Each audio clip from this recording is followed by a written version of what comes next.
Hello everyone, welcome to the official YouTube channel of career power Lucknow. जैसा कि आप जानते हैं, मैं हूं आपका इंग्लिश इंस्ट्रक्टर ऋषभ पांडे। पिछले टर्न पर हमने आपसे डिस्कस किया था हेल्पिंग वर्ब के बारे में और हेल्पिंग वर्ब की कुछ फॉर्म्स के बारे में बताया था, जिसमें थी to be form, to have form और टू डू फॉर्म। बेटा अगर याद होगा, लास्ट में जब हम बात कर रहे थे तो हम बात कर रहे थे किसकी? टू बी फॉर्म की। और टू बी फॉर्म में basically we were discussing about verb की ING form, that was going to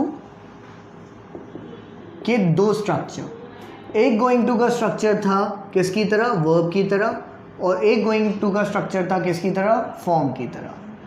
और ये इनिशिएट हुआ किस वजह से था? क्योंकि हमने पढ़ाना शुरू किया था आपको बी टू फॉर्म, जिसमें आपको हमने बताया था कि अगर हम गोइंग टू के बाद नाउन लगाते हैं तो वहां पर गोइंग हमारी क्या हो जाती है? वर्ब।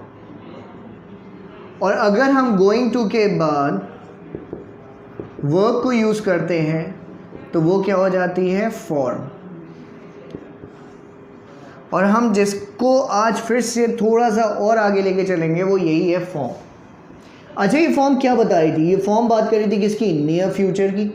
नियर फ्यूचर मतलब एक ऐसे इवेंट की जो इवेंट कब होने वाला है? जस्ट अगले ही पल। जैसे अभी मैं तुमसे कहने वाला हूँ I am going to write an example. मैं क्या लिखने जा रहा हूँ? एक एग्जाम्पल लिखने जा रहा हूँ। कब? जस्ट अभी, नियर फ्यूचर में। तो किससे बोल रहा हूँ? गोइंग टू से। तो मैंने बोला I am going to write an example. ठीक है, तो I am going to write an example. मैं एक एग्जाम्पल लिखने जा रहा हूँ। ठीक है बेटा, अब जरा गौर करना, यहाँ पर था क्या? ये गोइंग टू था, एम क्या थी? हेल्पिंग वर्ब, और राइट क्या थी? Main verb. और ये गोइंग टू के बाद जब मेन वर्ब या वर्ब आती है तो वहाँ पर ये क्या होती है? बताया था फॉर्म। गोइंग टू के बाद वर्ब आती है तो ये फॉर्म होती है। और ये फॉर्म किसके बारे में बताती है? नियर फ्यूचर के बारे में, यानी कि ये काम कब होने वाला है? जस्ट अगले ही पल। लेकिन अगर मैं इसको ये बोल देता I am going to write an example on Monday. अब ये जो जोड़ दिया मैंने, क्या जोड़ दिया? On Monday. इसको जोड़ते ही बेटा ये सेंटेंस हमारा क्या हो गया? ये सेंटेंस हमारा गलत हो गया। क्यों गलत हो गया? क्योंकि अभी यहाँ पर आ गया डेट टाइम। और डेट टाइम कभी भी जब हम लगाते हैं तो वो किसको डिफाइन करता है? डेट टाइम हमेशा डिफाइन करता है किसको? प्लान को। और प्लानिंग किससे होती है बेटा? बी टू फॉर्म से। तो यही था कॉन्सेप्ट जो लास्ट टर्न पे चल रहा था कि बी टू फॉर्म बताता है प्लान और कमांड। और इसका डिफरेंस किससे आता है? गोइंग टू फॉर्म से। गोइंग टू बी टू के साथ डेट टाइम चल जाता है, लेकिन गोइंग टू के साथ डेट टाइम नहीं चलता, क्योंकि गोइंग टू बताता है किसको? नियर फ्यूचर को। क्लियर? अब इसका करेक्शन क्या करें? करेक्शन में हमको इसको यहाँ से गोइंग को हटा देंगे। गोइंग को हटाते ही हमारा सेंटेंस क्या हो जाएगा? I am to. I am to. Am किसकी फॉर्म है? बी की फॉर्म। टू, एम टू मतलब क्या हो गया? Be to. I am to write an example on Monday. सही। अब जैसे मान लो तुम में से कोई बड़ा भावुक टाइप का हो, ठीक है, वो किसी के पास जाए, देखो मैं तुम्हारे लिए ये तोड़ लाऊंगा, चांद तारे किससे गाना शुरू करो उसके लिए, और फिर उससे बोले देखो मैं तुम्हारे लिए चांद तारे तोड़ लाऊंगा। ठीक है, तो तोड़ लाऊंगा और तोड़ने जा रहा हूँ। अगर वो ये बोलना चाहे मैं तोड़ने जा रहा हूँ तो क्या कहेगा? I am going to pluck stars for you. I am going to pluck stars for you. तो कब करने जा रहा है? बस अगले ही पल बोला, वो जा रहा है तुरंत, अगला स्पेसशिप में वही जाने वाला और चांद तारे तोड़ के लाने वाला है। ठीक है, लेकिन अगर वो ये बोलता है I am going to pluck stars for you after my marriage, या आफ्टर जनवरी, या इन जनवरी, कुछ भी डेट टाइम का यूज़ किया, तब गलत हो जाएगा।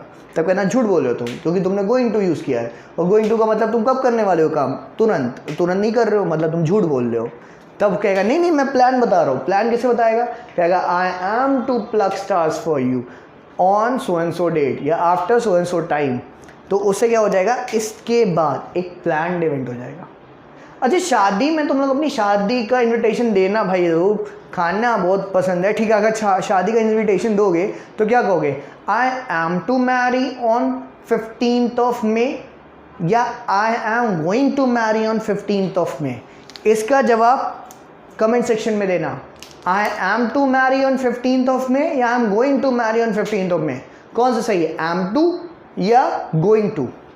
क्लियर? और इस जवाब का इस सवाल का जवाब मैं अभी आपको बता देता हूँ। अगर I am to marry on 15th of May बोलोगे तो 15th ऑफ मे क्या हो गया, फिर से डेट टाइम यानी कि प्लान हो गया, और प्लानिंग किससे करते हैं, B2 से। तो क्या होगा, आई एम टू मैरी या I am going to marry? तो होगा I am to marry. Clear है, हाँ या ना? तो अब इसके आगे से सेशन बनाते हैं।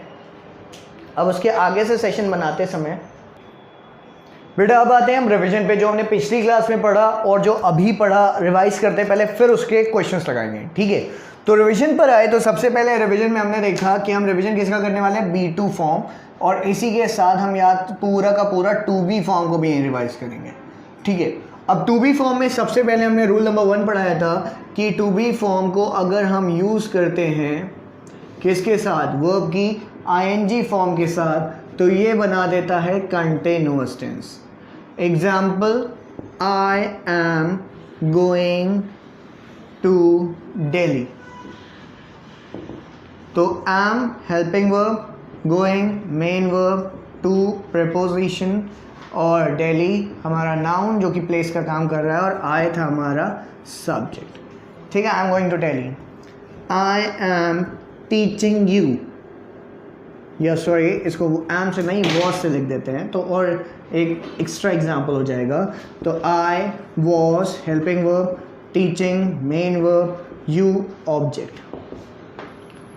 ठीक है, तो 2B फॉर्म में क्या आता है, B फॉर्म में क्या क्या आता था ये भी याद कर लो, इज, एम, आर, वॉज, वर, और खुद बी।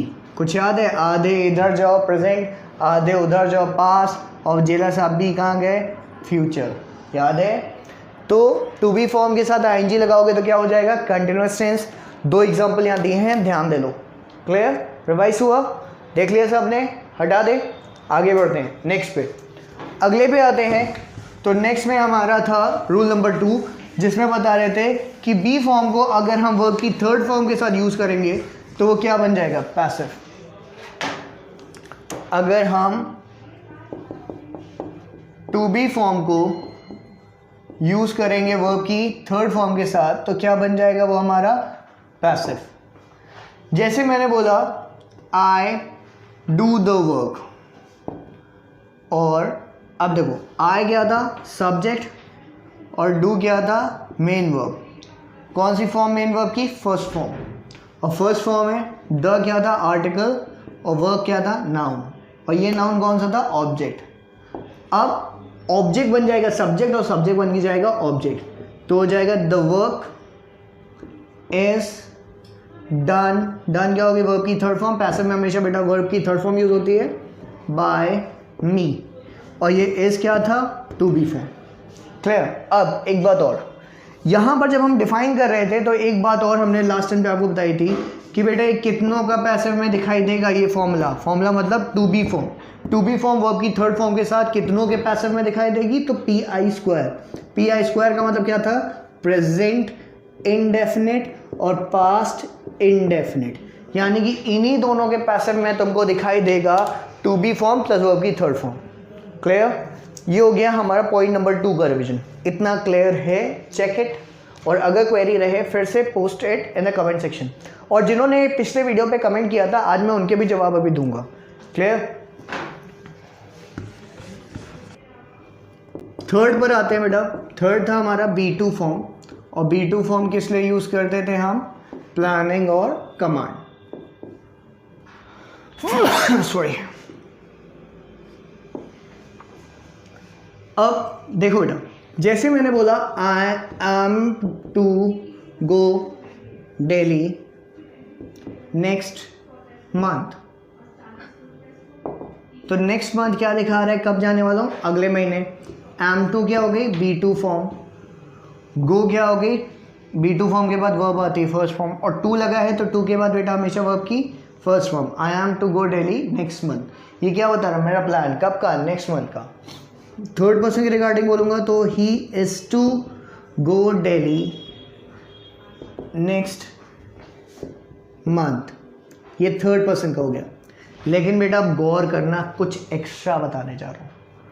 अगर यही यू से लिखोगे ना, जैसे कि you are to go Delhi next month, तो फर्स्ट पर्सन और थर्ड पर्सन के लिए तो ये क्या होता है, प्लान। लेकिन सेकंड पर्सन के लिए जानते हो क्या तब्दील हो जाता है, कमांड। अभी मैं तुम लोगों से बोलूँ I am to write an essay, ये मेरा प्लान है। He is to write an essay, ये उनका प्लान है। लेकिन you are to write an essay, ये तुमको मैं कमांड दे रहा हूँ, you are to write an essay, तुम्हें एक ऐसे लिखना है, you are to write an essay. अब ऐसे में बेटा क्या हो गया, फर्स्ट पर्सन के लिए प्लान था, थर्ड पर्सन के लिए प्लान था, लेकिन तुम सेकंड पर्सन के लिए क्या हो गया, ये कमांड। क्लियर है? Now check this. क्लियर? अब इससे रिलेटेड एरर, वो मीन्स का एरर है जो बताया है। कौन सा बताया है? बताया है B2 और गोइंग टू का difference. It is very important बेटा, B2 और गोइंग टू का, इन दोनों का जो हमने क्या पढ़ा है अभी, difference. That difference is very important, इसको ज़रूर ध्यान दे देना, ठीक है।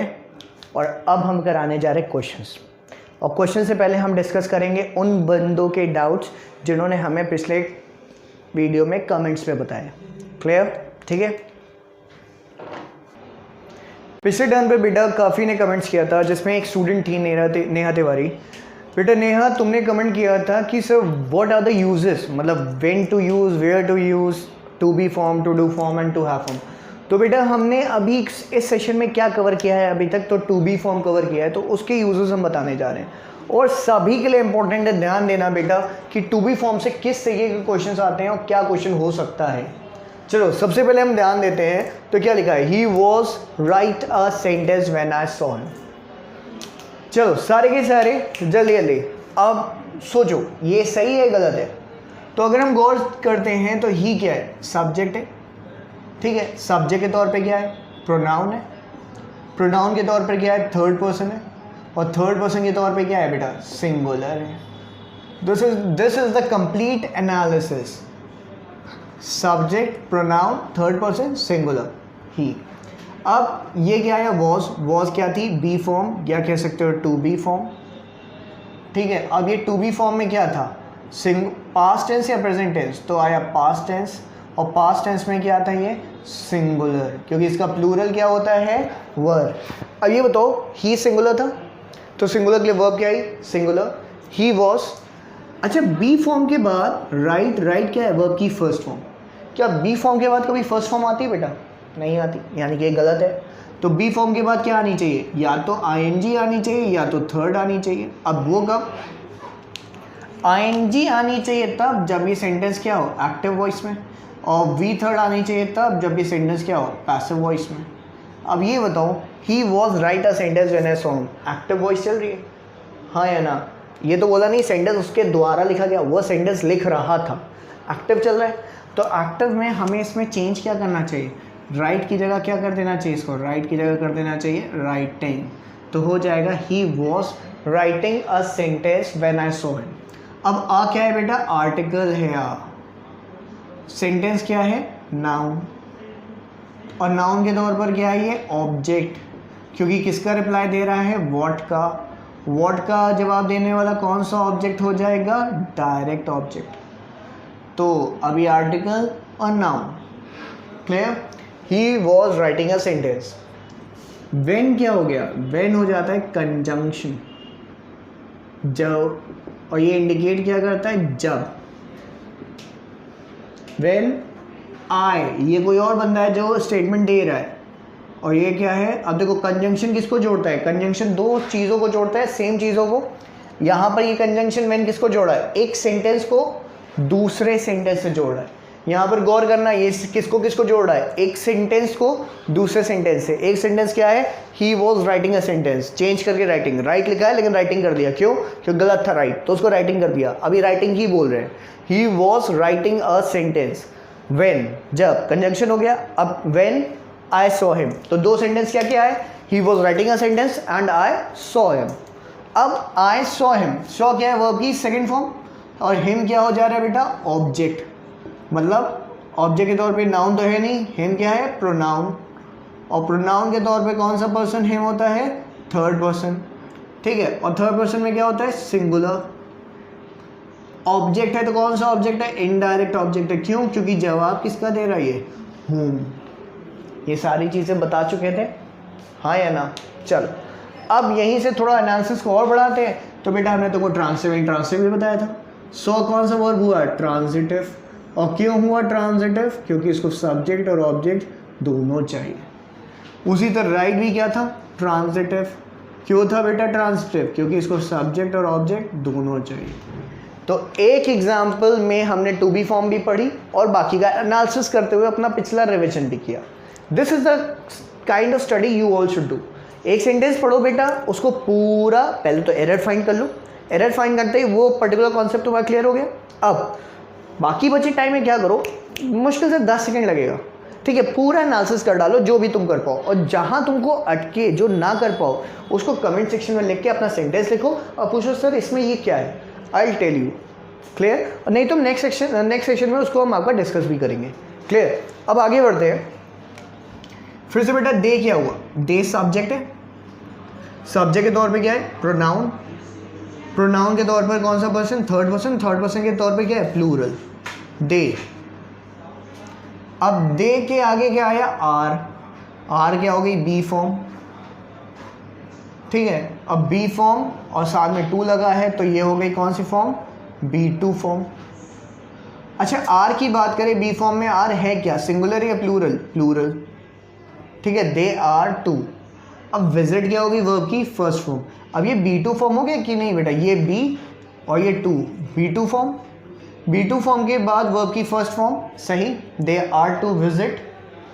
दिस क्या हो गया, डेमोन्स्ट्रेटिव वर्ड, दिस क्या है बेटा, डेमोन्स्ट्रेटिव वर्ड। कितने डेमोन्स्ट्रेटिव वर्ड होते हैं, चार, चार कौन कौन से, this, that, those, these. This पास वाले के लिए, दैट दूर वाले के लिए, तो दिस दैट, दोस दूर, दीज पास। अब दिस भी पास और दीज भी पास है, फर्क है, दिस सिंगुलर के लिए और दीज प्लूरल के लिए, दैट सिंगुलर के लिए, दोस प्लूरल के लिए, क्लियर। तो दिस टेम्पल, इस टेम्पल की बात करें, एक ही टेम्पल है ना दिस टेम्पल, और कई टेम्पल्स होते हैं तो क्या होता है, दीज टेम्पल्स, क्लियर। तो दिस टेम्पल, टेम्पल क्या हो गया, नाउन। अब चलो जल्दी ये बताओ कि नाउन से पहले जो आता है किसका काम करता है, एडजेक्टिव का, तो ये डेमोन्स्ट्रेटिव क्या हुआ, एडजेक्टिव, क्लियर। अब एनालिसिस हो गया। अब चलो एरर चेक करते हैं, they are to visit this temple. अब देखो ये फॉर्म कौन सी है, B2 फॉर्म, और अभी हम लोग पढ़ के आए हैं बेटा, B2 फॉर्म को जब भी हम यूज़ करते हैं तो B2 फॉर्म हमारी क्या बताती, प्लान, और प्लान होने के लिए हमने तुम लोगों को बताया है, प्लानिंग के लिए हमको किसकी ज़रूरत होती है, डेट और टाइम की ज़रूरत होती है। अब बताओ क्या यहाँ डेट टाइम मौजूद था, क्या यहाँ डेट टाइम मौजूद है, नहीं, तो ये सेंटेंस क्या हो गया, गलत। अब डेट टाइम मौजूद नहीं है तो ये प्लान नहीं हो सकता।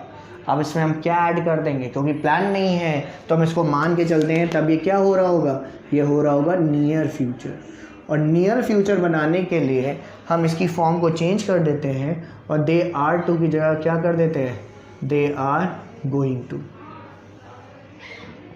अब they are going to visit this temple, मतलब वो विजिट करने जा रहे हैं, अगले पर, नेक्स्ट पर, तो नेक्स्ट मोमेंट करने जा रहे हैं, यानी कि नियर फ्यूचर वो किससे हो गया, गोइंग टू। ठीक नीचे वाले को देखो तो बोला they are going to give a presentation on Tuesday. अब यहाँ पर क्या यूज़ किया है, they are going to, are helping verb, going to हो गई फॉर्म, और गिव हो गया मेन वर्ब, और मेन वर्ब की first form. They are going to give a presentation on Tuesday. अब ऑन ट्यूसडे, ट्यूसडे क्या हो गया, फिर से ट्यूसडे हो गया आपका डेट टाइम, डेट टाइम होते ही क्या बन जाएगा, प्लान, और प्लान होते ही किससे लिखना पड़ेगा, B2 से, और लिखा किससे, गोइंग टू से, फिर से गलत हो गया। अब हमको क्या करना है, गोइंग को हटा देना है, तब क्या हो जाएगा, they are to give a presentation on Tuesday, clear. अब तुम लोग सोचोगे इसका एनालिसिस क्यों नहीं किया, दो का मैंने सिखाया है, दो का तुम करोगे, और जो डाउट होगा वो कमेंट सेक्शन में पोस्ट करोगे, क्लियर है। नेक्स्ट लास्ट में आता है, I am to teach on Sunday, ये सही है गलत, देखो आई सब्जेक्ट था, am to, be form and to, कौन सी फॉर्म हो गई, B2 फॉर्म, बाद में वर्ब की first form, I am to, teach कब? On Sunday. क्या है? डेट टाइम मौजूद है, प्लान है, B2 फॉर्म है, तो सेंटेंस क्या है? सही है। इज इट क्लियर और अनक्लियर? अच्छा, क्लियर के लिए भी एक वर्ड जान लो, पैल्पेबल। अगर अब हम बार बार ये नहीं कहेंगे is it clear, I will say is it palpable, तो पैल्पेबल का मतलब क्या है? Clear. If it is not palpable, तब तुम लोग क्या कहो? No sir, it is ambiguous. Ambiguous का मतलब क्लियर नहीं है, अस्पष्ट है, और क्लियर मतलब स्पष्ट, मतलब palpable. So is it palpable ना? अगर नहीं है तो नीचे लिखो सर एम्बिगुअस, और क्या एम्बिगुअस है वो भी लिख देना। क्लियर है बेटा? सो ये था हमारा टू बी फॉर्म का कंप्लीट डिस्कशन। अब जाके मैं तुमसे इतना कहता हूं, टू बी फॉर्म अब खत्म हुआ। नेक्स्ट सेशन में टू हैव फॉर्म आएगा और टू डू फॉर्म आएगा। क्लियर? एक एक लेके चल रहे हैं, उसको पूरा complete analysis along with complete explanation पूरा दे रहे हैं, ताकि तुम्हें कहीं भी कंफ्यूजन ना रहे। इतना डिटेल मिले ना मिले तुम्हें कहीं, but I am here to give you that. Clear? कोई भी डाउट हो, कोई भी क्वेरी हो बेटा, उसको कमेंट सेक्शन में पोस्ट करो, and I promise you to sort out each and every doubt of yours. Clear? Thank you, class.